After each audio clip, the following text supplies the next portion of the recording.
қазіргі коуч психологтарға қалай қарайсыз? Ой, мен енді атын атап түсін түстеп айтуға менің ешкімнен қорқып тұрған жоқпыз. Алладан басқа ешкімнен қорықпаймыз. Ешқайсысы біздің астымыздағы атымызды тартып алып, иығымыздағы шапанымызды шешіп алмайды. Бірақ менің қарным ашатыны, мынау телефон жақсы, әрине әлеуметтік желі жақсы, бірақ жаман тұсы да бар, қай кезде болса да. Өмірдің өз ақпен қарамен тұратын секілді, сол телефон арқылы, әлеуметтік желі арқылы біз қаншама қазақты баспаналы қылып жатсақ, көп көріп, халық көріп, халықтың арқасында. Ал мына жақта соншама халықтың аузын айға қаратып, өтірікті шындай шындығыдай ұрғандай қылып, аңқау елге арамза молдалар, мына жаңбырдан кейінгі саңырау құлақтар бар ғой, топырлап шығып кетті ғой. Өзі кеше күйеуге тиеді, бірақ көптеген қазақтың әйелдеріне айтады, апта сайын күйеуіңнен гүл алуды, күйеуіңнің махаббатына бөленіп, күйеуің тек қана көзін ашса да жұмса да сені көретін қылып қоюды менің мотиваторлық курсымнан үйренесіз дейді. Өзі күйеуге тиген кеше ғана. Одан кейін қараңыз. Өзінің баласы тау қопарып тас жарған жоқ. Бір асудан асып белесті бағындырған жоқ. Бірақ елге айтады, сен балаңды дұрыс тәрбиелеп жатқан жоқсың. Сенің балаңа дұрыс тәрбие беруді мен үйретем дейді да. Одан кейін өзінің күйеуі жоқ, Алланың өзі кешірсін да, өзінің енесі жоқ. Бірақ сондай әйелдер отырып алып, сыпсыңдап, қаншама қазақтың әйелдерін бетіне қаратып, өзі құдай емес, бірақ құдайдан былай емес адамның әңгімесін айтып, мен саған енемен қарым-қатынас дұрыстауды үйретем, мен семен күйеумен қарым-қатынас дұрыстауды үйретем деймін да. Жаңа айтып өткенде өзің диуанасың, кімге пір боласың. Соған менің қарным ашады ғой, байдың асын байқұс қызғанады деп айтып, ой кетші пішту, бұл не демей атқан ырыс бала деп айтуы мүмкін.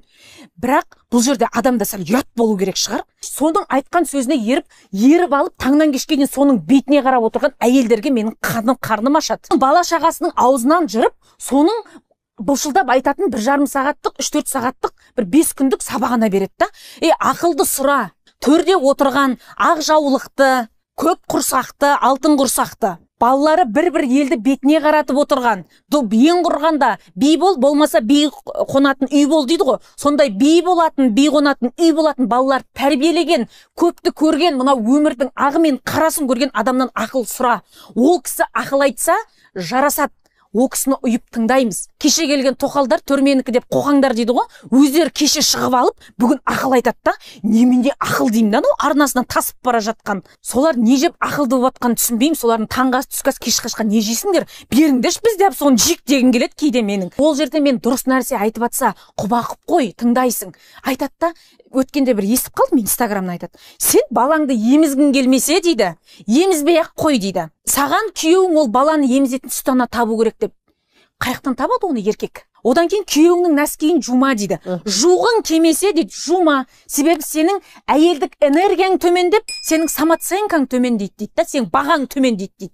Сонда бағаны әркім өзіне бере ма? Бағаны айналасы, араласатын ортасы, туған туысы, мынау халқы бермей ма? Неменеге біз қатын болып байға тидік, нәски жумасақ? Енеңмен бірге тұрғың келмесе, тұрма. Сен енеге барған жоқсың, сен күйеуге бардың. Анау күйеу қайдан шықты? Одан кейін қазір мынау, мен енді оған өрем жетпейді дін туралы әңгіме айтуға. Оны айтатын адамдар бар. Бірақ өткенде бір кісінің сөзінен естеймін да. Күйеуіңнің разылығын алсаң болды дейді да.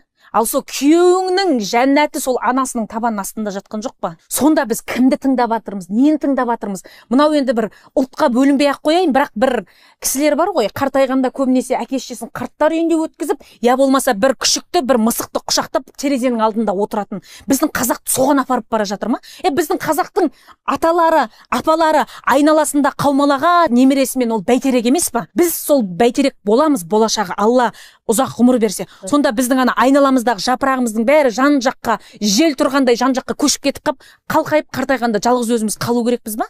Мынау психолог, мотиватор, коуч деген бәріне бірдей топырақ шашпаймын. Арасындағылары айтып жатқандары мынау батыстан оқып келіп, соны аударып бізге айтып отыр да. Батыс батыстығымен батыс, қазақ өзінің қазақтығымен қазақ. Батыстың менталитеті, тәрбиесі біздің қазақтың тәрбиесіне келмейді. Мынау айтпасаң сөздің ата сөйлет дейді ғой. Біраз адам өзінің жасы әлі 30-ға келмеген, ежелден қалған ежекем сияқты, жырдың жыры, ырдың ыр болып отыр ғой, кемпір сияқты сөйлеп дейді. Мен айтам, көзбен көргенімді айтып отырмын, құлақпен естігенімді айтып отырмын. Көргенім осы болса, көрерім әлі көп. Bir күні менің анамды айтады да, осындай бір әйел келе жатыр екен біздің жаңағы ауданға. 30 мың теңге екен кіруі. Ананың ақылын тыңдап, 4-5 сағаттық ақылын тыңдап отырып 30 мың екен деймін да. Мама деймін ғой енді. Көп жерде қарсы шықпаймын, бірақ сол кезде айттым. Мама, сол айтып жатқан нәрсе мен айтайыншы сізге дедім. Білмеймін, 30 мың теңгенің жанына тағы бір нөл қосып 300 мың теңге берейін. Қалаған нәрсеңізді аңызшы, бірақ қойыңызшы соны деймін да. Сіз одан өткен мотиваторсыз ғой деймін да. Сіздің өміріңіз мен үшін үлкен мотивация. Менің өмірімдегі көз көріп, құлақ естігендегі идеал әйелсіз. Маған сіздің ақылыңыздан басқаның ақыл керек емес. Сіз өзіңіз сондай тау тұлға болып тұрып, оны қайтесіз? Деп ана жерде анам бетін бер қараттым. Оның айтатын сол ғой, сол баяғы. Ойбай, шашу шашам деп шашу шашады, үкі тағады. Құралай ханымды айтып отырсыз. Енді сол кісі ғой.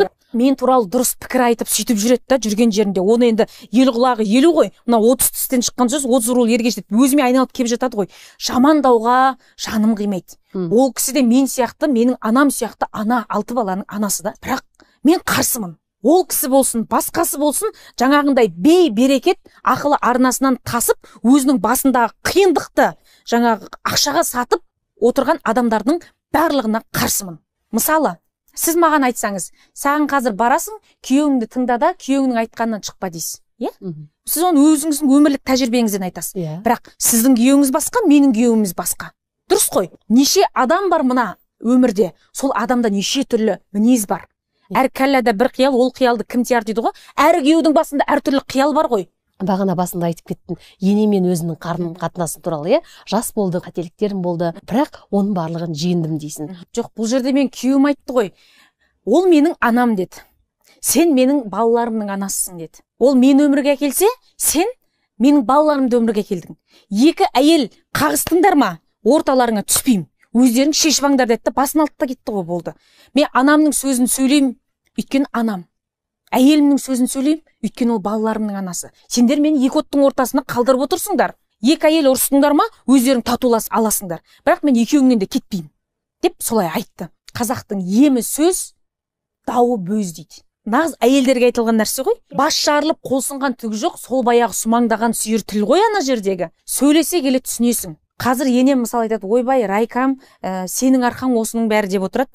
Мен айтам, ойбай, сіз туған баланың арқасында бәрі. Сіз жақсы, сен жақсы, сіз жақсы, сен жақсы, солай ғой. Солай айналамыз, жақсы қыламыз. Мен отырып алып мына жерде енемді жамандасам, сіз өмір бойы тұрып келатқан жақсы енеңізді маған ене қылып әкеп бересіз ба? Қазір мысалы бәрі инстаграмда, бүгін күйеуіммен ұрыстым, бүгін намен үйттім, бүгін намен сөйттім. Күйеуіңді сөйтіп жамандап отырғаннан біреу саған жақсы күйеуін әкеп бере ма? Мен әкеп берем ба? Менің мінезіме төселіп, менің жағдайымды жасап, а дегенді алғыс қара деп жүргенді қарғыс қылған, әлі мереке сайын гүлін көтеріп келетін күйеуімді берем ба мен? Бермеймін.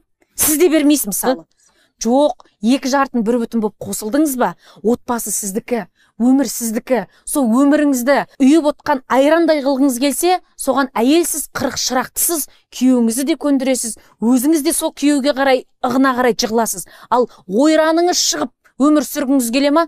Пожалуйста. Әркімнің ақылын бір тыңдаңыз, ақшаңызды желге ұшырыңыз. Қазақта сөз бар ғой, білгеніңді істе деген. Өзің білме, білгеннің тілін алма деген. Тура соны жасаңыздар. Мен соны айтар едім. Назарларыңызда болған жаңалайк, ал ендеше келесі кездескенше сау болыңыздар.